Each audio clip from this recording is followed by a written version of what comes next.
Dr. Carlos Aurélio Schiavon vai conversar conosco sobre a cirurgia bariátrica, que é aquela de redução do estômago. Exatamente. Quando a gente fala que é cirurgia de redução do estômago, a gente está simplificando demais o que é essa cirurgia? Um pouco. Eu acho que um pouco, porque hoje, na verdade, a gente sabe que a cirurgia é muito mais que só perder peso. É uma cirurgia que trata o paciente de uma forma global, trata os problemas metabólicos, como diabetes, como hipertensão, trata problema ortopédico, porque diminui a carga. Nossa, é muita coisa, então, hein, doutor? A cirurgia é uma nova vida para o paciente. Sim. É uma nova vida que a gente, quando bem utilizado pelo paciente, é uma coisa que vai beneficiá-lo demais. E a gente pode conversar sobre isso. Sim. O que essa imagem nos diz sobre o assunto? Então, esse é o primeiro passo, né? É saber se você está dentro do critério para fazer a cirurgia, né? Então, qual a porque pessoa... não é qualquer pessoa que pode fazer. Não é qualquer pessoa. Qualquer pessoa que pode fazer a cirurgia do ponto de vista médico, com uma indicação bem feita. São os pacientes que IMC, quem não sabe o IMC é o índice de massa corpórea, né? Então, você pega o seu peso em quilos, divide pela altura ao quadrado em metros. É um pouquinho difícil, mas nada muito... difícil com uma máquina de calcular.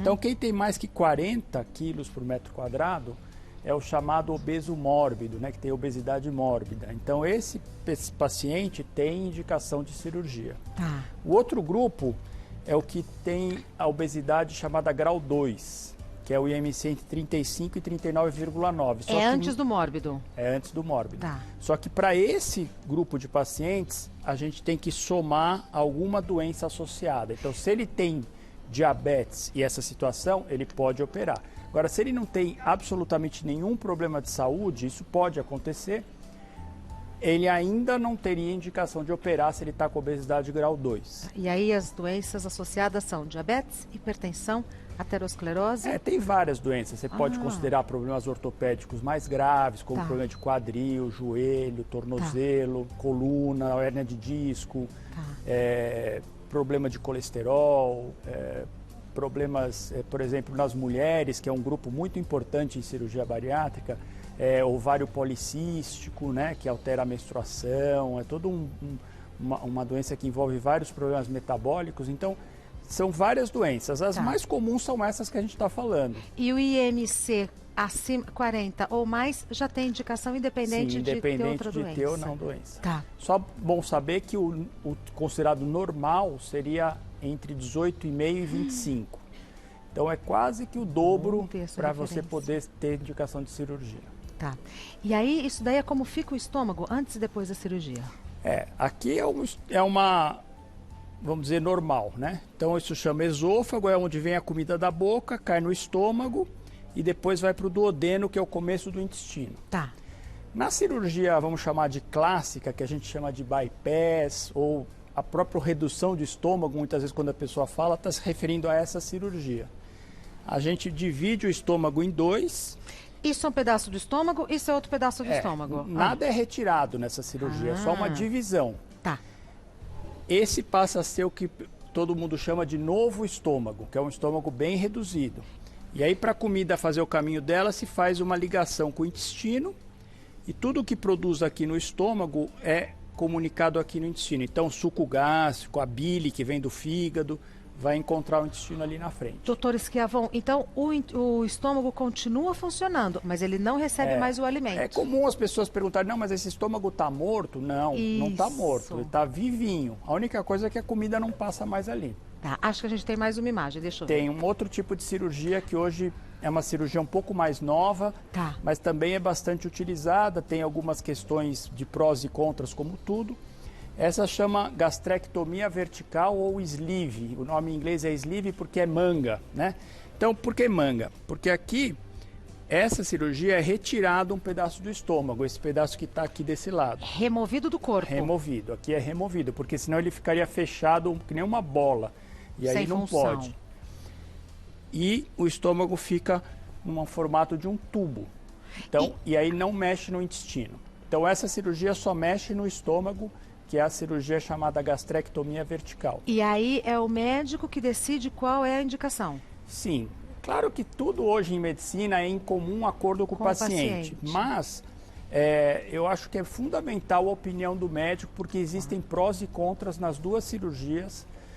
Muitas vezes o paciente chega pedindo esta cirurgia porque fica com uma ideia que não mexer no intestino é mais legal, é melhor, mas essa cirurgia tem alguns problemas também. Então é importante a decisão do médico. Perfeito. Vamos aos mitos e verdades sobre esse assunto agora. Doutor Schiavon, é mito ou verdade que há pacientes que precisam perder alguns quilos antes da cirurgia? Então, isso é uma discussão grande.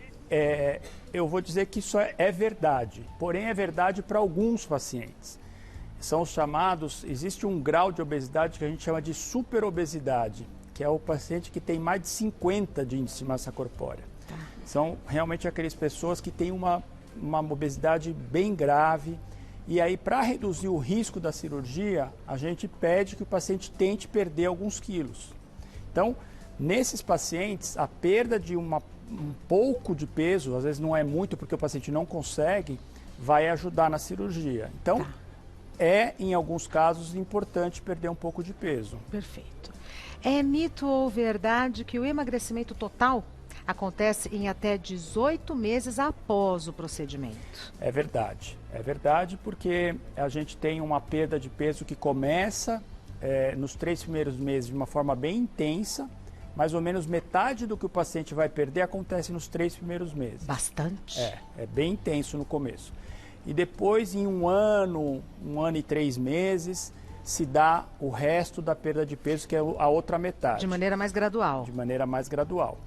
Tem pacientes que param antes, tem pacientes que param depois. É uma média. Sim. Em torno de 18 meses, o peso se estabiliza. Tá. É mito ou verdade que diabetes e hipertensão podem melhorar ou até desaparecer após a cirurgia? Isso que eu falei no começo, que a cirurgia deixou de ser uma questão de perder peso, né? A cirurgia tem efeito sobre essas doenças, que são doenças graves e às vezes de difícil controle. Então, é verdade, os pacientes melhoram dessas doenças e em uma parte deles realmente não necessita mais tomar remédios porque tem a sua glicemia ou a sua pressão controladas. Isso pode acontecer. Não é em todo mundo, mas pode acontecer. Então muda a qualidade de vida para muito melhor. Sim, sem dúvida. Então, assim, não é uma questão não só de aparência, de autoestima, que é muito importante, né? Mas é uma questão de saúde. Disso. É mito ou verdade que é uma cirurgia mais arriscada que as outras? Isso é mito. É mito porque antigamente, vamos dizer até no século passado, essa cirurgia era feita aberta, né? Aqueles cortes enormes. E realmente, nessa situação, a cirurgia era bastante complicada. Como é que é hoje? Hoje ela é feita por um método que chama videolaparoscopia, que os pacientes costumam chamar da cirurgia dos furinhos, né? Então são pequenos cortes que você entra com os equipamentos e faz a cirurgia. Que incrível. Então essa cirurgia hoje, nenhuma cirurgia é risco zero, isso seria errado falar. Porém, ela tem um risco semelhante a outras cirurgias comuns, como cirurgia de vesícula, cirurgia de apêndice. Então é uma cirurgia hoje muito segura. Ela não é risco zero, mas ela é muito segura. Risco zero nenhuma, né? Nenhuma. Nem extrai o siso é risco zero. Exatamente. É mito ou verdade que existe uma tendência à anemia no pós-operatório? É verdade. E é principalmente, aí voltamos à nossa população, que é quem mais busca cirurgia hoje em dia, que é o grupo de mulheres e principalmente as mulheres que estão em idade fértil, isto é, menstruam, né?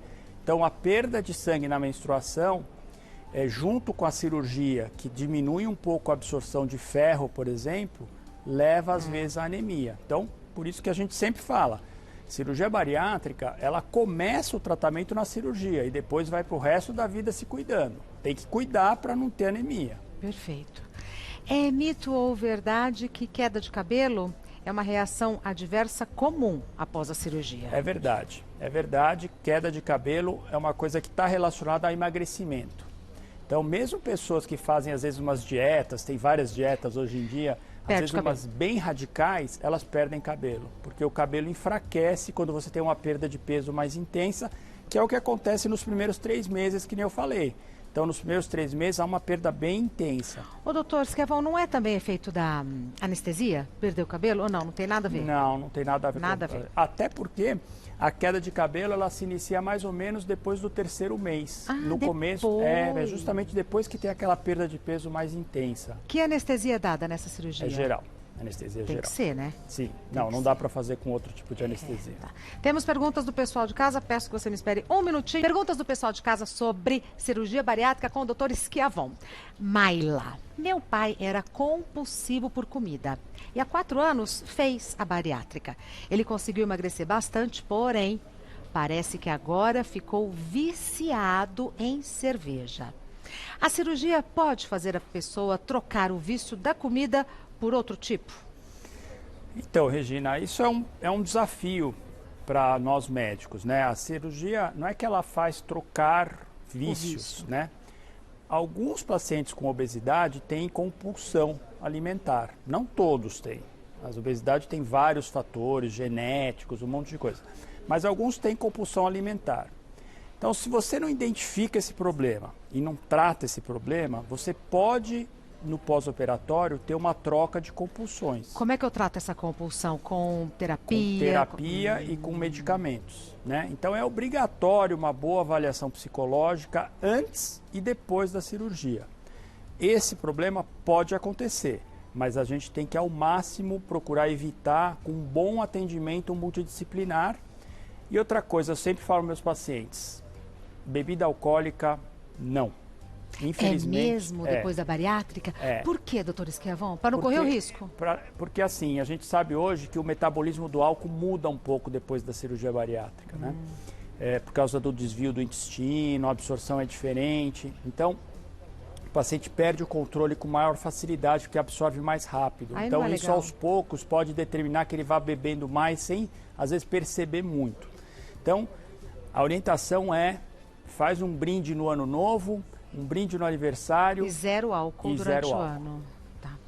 Com a saúde a gente não brinca, né, doutor Esquiavão? Exatamente. Leonardo pergunta, ouvi algumas pessoas comentarem que depressão é uma consequência muito comum após a cirurgia. Isso é verdade? Na verdade, eu vou te dizer que o mais comum, a depressão, é antes da cirurgia. Imaginei. Então, os pacientes com uma certa frequência têm depressão por vários fatores, mas também por obesidade. A obesidade é uma das causas de depressão. Então, eu diria para o Leandro que muitos pacientes melhoram da depressão depois da cirurgia. E se essa depressão não melhora ou até aparece, pode acontecer, mais uma vez, tem que tratar. Tem que buscar tratamento. Não pode ficar lá em casa achando que a cirurgia me causou isso e não faz nada. Então, tem que procurar tratamento, às vezes tem que ir no psicólogo, tem que ir no psiquiatra. Mais uma vez, tem tratamento. Mas eu diria que a maioria dos pacientes melhora da depressão. Tá. Próxima pergunta, Cristina. Durante a cirurgia bariátrica, se houver muito excesso de pele, já pode fazer em sequência a plástica? A gente Cristina é uma mulher prática. A gente orienta que a cirurgia plástica, ela algumas, não muitas, mas algumas vezes é necessária, porque sobra muita pele mesmo, só que depois da estabilidade do peso. Esse é o ideal. Quando? Em torno de 18 meses. Porque aí você estabilizou o peso, você está tudo controlado, as vitaminas estão controladas, não tem anemia, aí você pode ir no cirurgião plástico com segurança para fazer a cirurgia reparadora. Tudo no seu tempo, né, doutor Esquiavão? Exatamente. E aí faz cirurgia nos braços, nas pernas, como é que faz? Depende. O mais comum é abdômen e para as mulheres mama. As mulheres realmente ficam desconfortadas porque como a mama é uma parte do corpo que basicamente é gordura, ela realmente perde muito a mama, né? Tá. Então, as mulheres buscam muito abdômen, mama, mas às vezes perna, braço, sim. Também. E aí procura um cirurgião plástico, né? Sim, Tá. cirurgião plástico. Próxima pergunta, Marilene. Quais alimentos são proibidos após a bariátrica? Olha, eu diria que assim, proibido, a gente não tem alimentos proibidos. A gente tem alimentos que, se ingeridos de uma forma não muito controlada, vão estragar o resultado da cirurgia. Principalmente doces, açúcar, carboidratos, muita massa, muito pão, muita gordura. Então, assim, nada é proibido.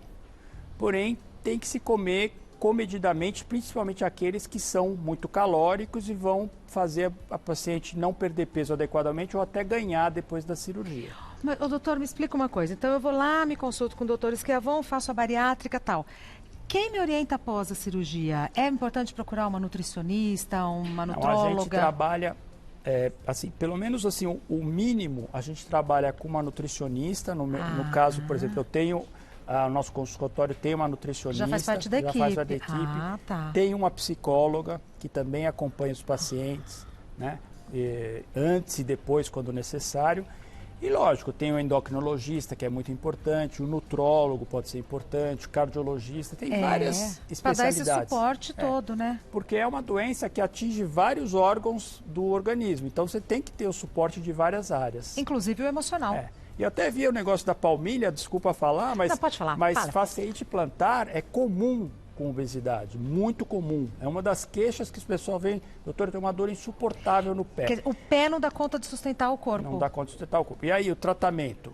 A palmilha ajuda, porém o tratamento é perder peso, porque você tem menos pressão no pé. Então você vai melhorar desse quadro, por exemplo, que às vezes é incapacitante mesmo. Sem dúvida. O pessoal não anda. Sem dúvida. O doutor Carlos Aurélio Schiavon é médico cirurgião bariátrico. Site do Dr. Schiavon, schiavon.med.br. Como que escreve Schiavon? Anota. S-C-H-I-A-V-O-N. Schiavon.med.br. Telefones do consultório. No Itaim, são 2 consultórios, Itaim e Pompeia. No Itaim, 3168-5311. 3168-5311. Itaim. Pompeia, Zona Oeste. 11-2367-5898. 2367-5898. Todos os contatos já compartilhados. Doutor Schiavon, prazer enorme recebê-lo. Foi muito bom. Espero que os seus os espectadores tenham gostado. Certeza? E qualquer dúvida, estamos à disposição. Acho que sempre tem muita dúvida. Sempre tem muita dúvida. Volte sempre que quiser e puder. E manda um beijo para o nosso amigo em comum, Caetano Bedak. Com certeza, Muito será obrigada. dado. Muito obrigada, Tchau. viu?